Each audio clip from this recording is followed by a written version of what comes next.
Magandang umaga mga bata para sa ating aralin sa Filipino 5, unang linggo, quarter 1, aralin 1, ikatlong araw.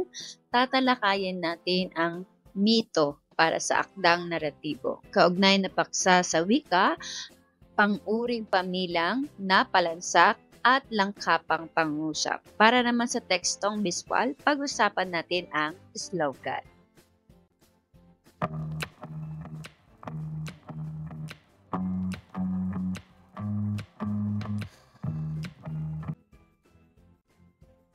Humanap ng kapareha.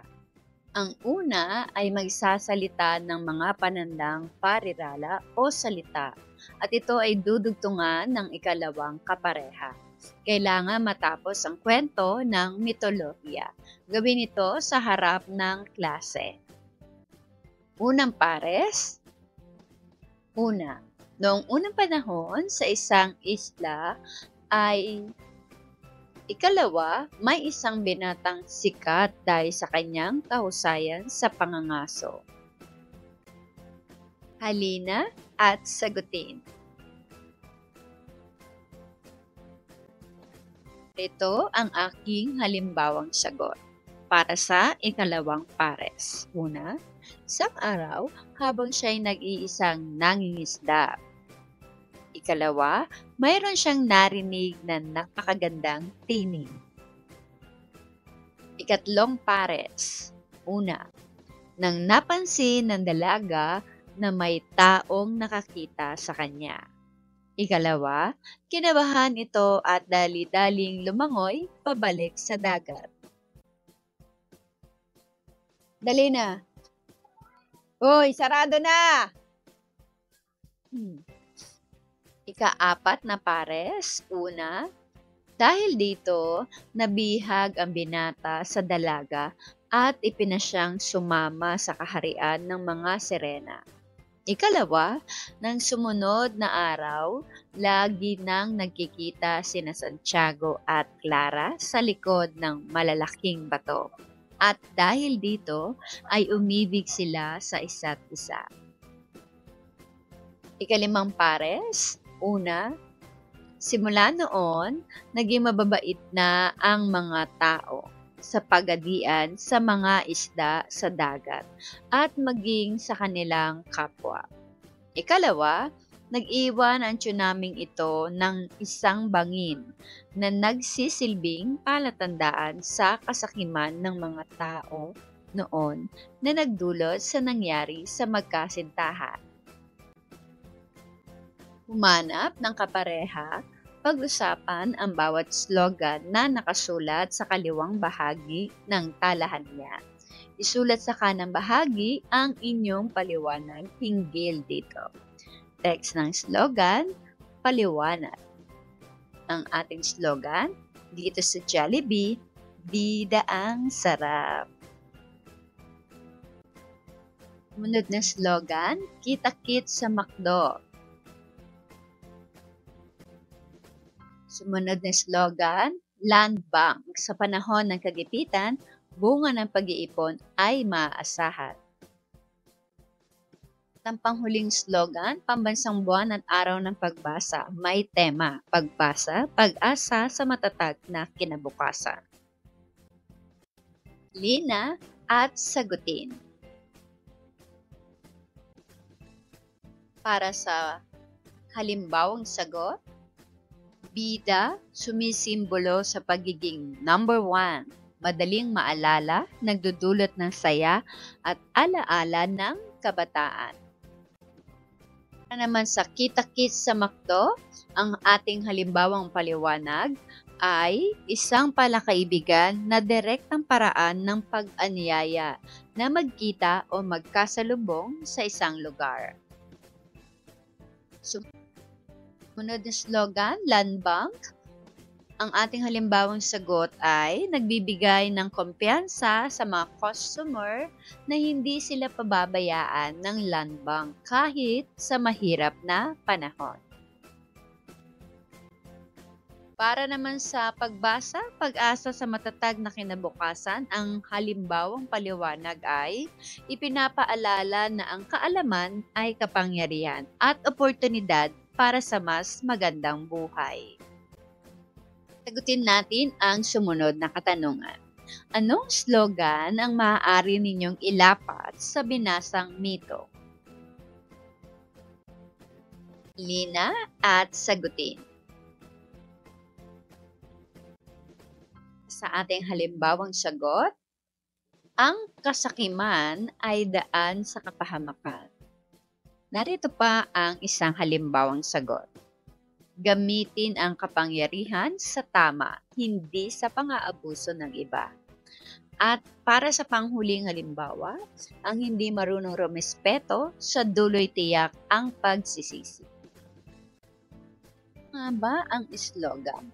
Ang slogan ay isang kasabihan o pinaniniwalaan. Tinatawag din itong motto sa Ingles. Maaaring kasabihan ito ng isang kumpanya, negosyo, organisasyon, institusyon o ng mga kilalang tao o personalidad na madaling maalala. Sa mga programa sa telebisyon, isa sa mga pangangailangan nila ay ang magtaguyod ng isang slogan na lalong nagpapaalala sa mga tao upang lalo panuurin o tangkilikin ang kanilang programa. Nakakita ka na ba ng sirena? Basahin ang talata. Ang sirena ay sinasabing naninirahan sa malawak na dagat, doon sa pusod ng dagat. May mga nagsabing ang sirena ay kalahating tao at kalahating isda. Maladyosa ang kanyang ganda at nakakasilaw ang kanyang puti. Nakakabighani rin daw ang kanyang tinig, kaya maraming naaakit sa kanya kapag siya ay nakita. Marami raw na lumalabas na sirena kapag dapit hapon na. Natatakot silang magpakita sa maraming tao, kaya madalas na sila ay nagtatago sa batuhan. May mga nagsasabi naman na hindi totoo ang mga sirena. Ikaw, naniniwala ka ba sa sirena? Sagutin ang sumusunod na tanong. Una, ano-ano ang paglalarawang binanggit tungkol sa sirena? Ikalawa, ano ang tawag sa mga paglalarawang ito? Ikatlo, anong uri ng mga salita ang ginamit sa paglalarawan? Ikaapat, anong uri ng mga pangungusap ang bumubuo sa talata? At panglima, paano nagkakaiba ang mga ito? Halina at sagutin.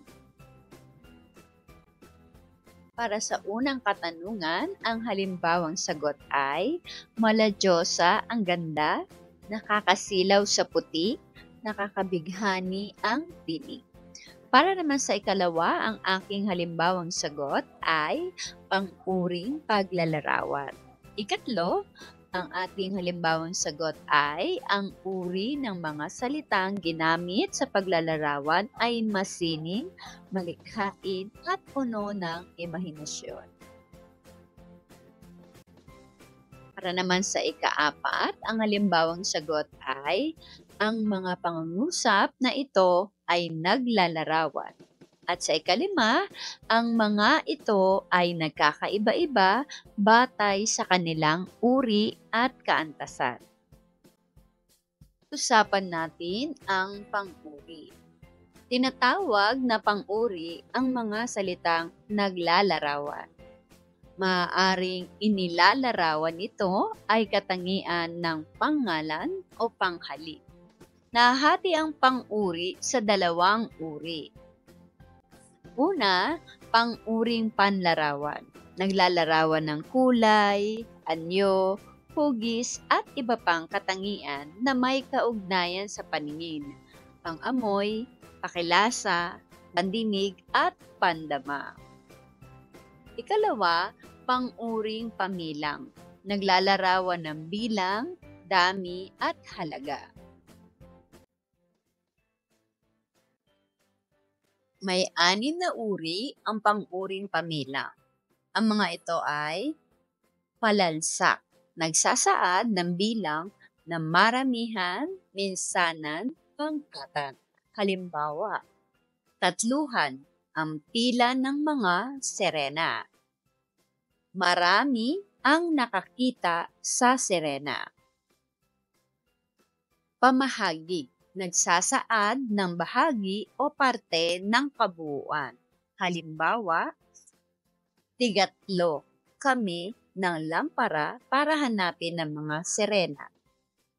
Kalahati lang ng dagat ang nakita kong pinuntahan ng sirena.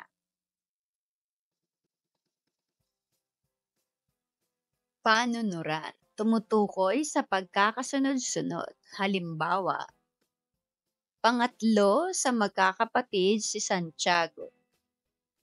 Sa akin, unang nagpakita ang sirena. Patakaran, ito ang batayan sa pagbibilang.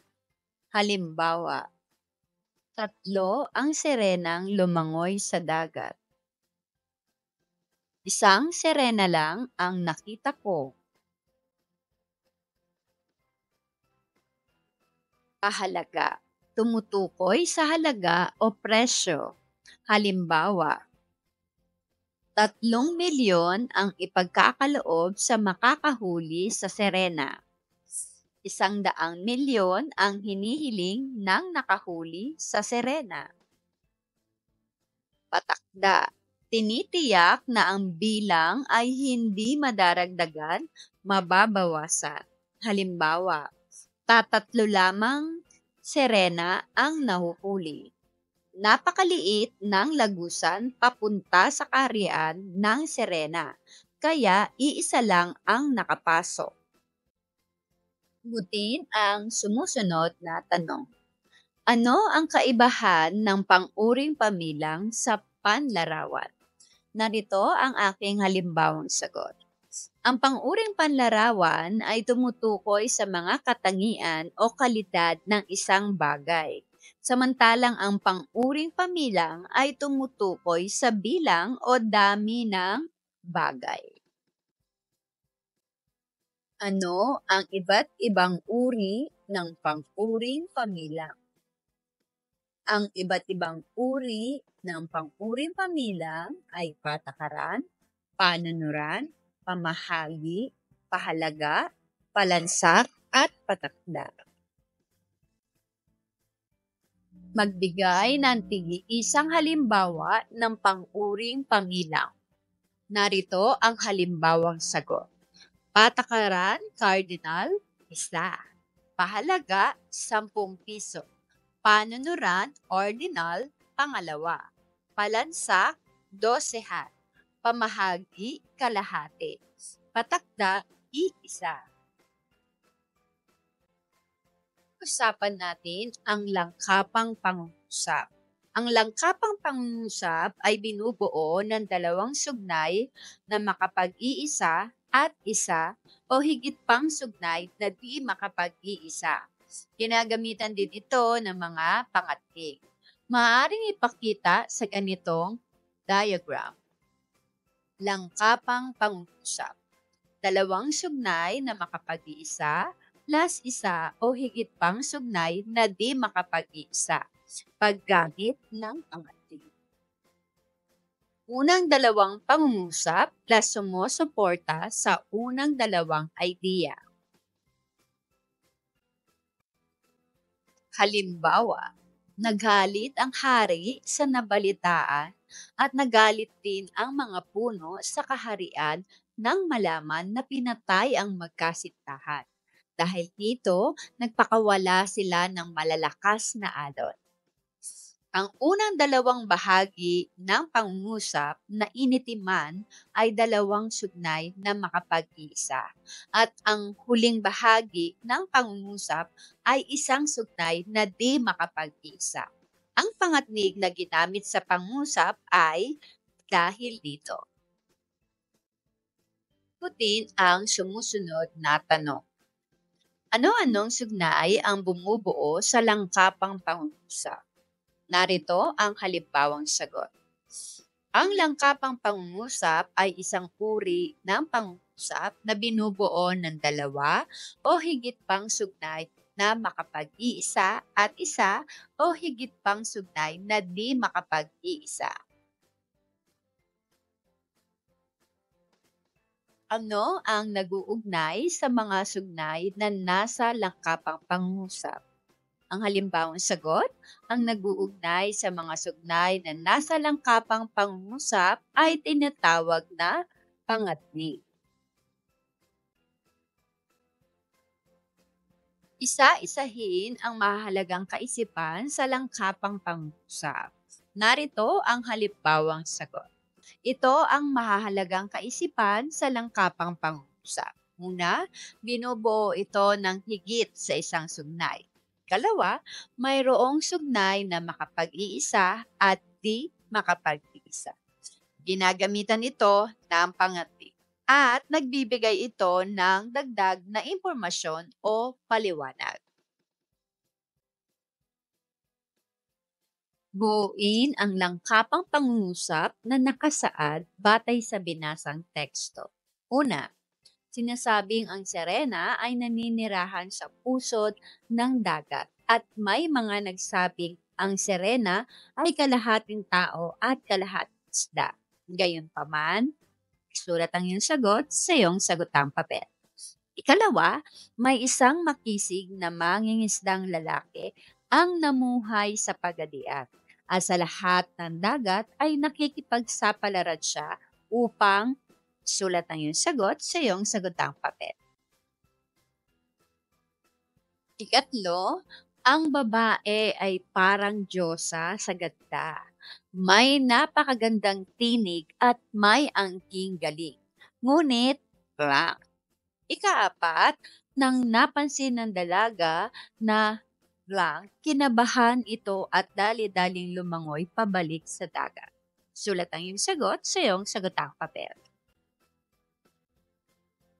Ikalima, dahil sa blank, ang mga tao ay naging napakabait na sa dagat at sa mga isda at hindi na rin sila nang aapi ng sirena sakaling makakita sila nito. Sulat ang iyong sagot sa iyong sagatang papel. Na at sagutin. Narito ang aking halimbawang sagot. Sa unang bilang, hindi pa rin napapatunayan ng siyensya ang kanilang tunay na pagkatao. Ikalawa, ang halimbawang sagot ko ay makahanap ng pambihirang huli at masilayan ang mahiwagang sirena. Ikatlo, tila ba may lungkot sa kanyang mga mata na hindi maipaliwanag. Ikaapat, pinagmamasdan siya ng mangingisda mula sa dalampasigan. Lima, ang halimbawang sagot ay kwento ng pagkakaibigan ng sirena at ng mangingisda. Diyan nagtatapos ang ating aralin. Sana'y marami kang natutunan. Thanks for watching. Please like, share, and subscribe. Thank you.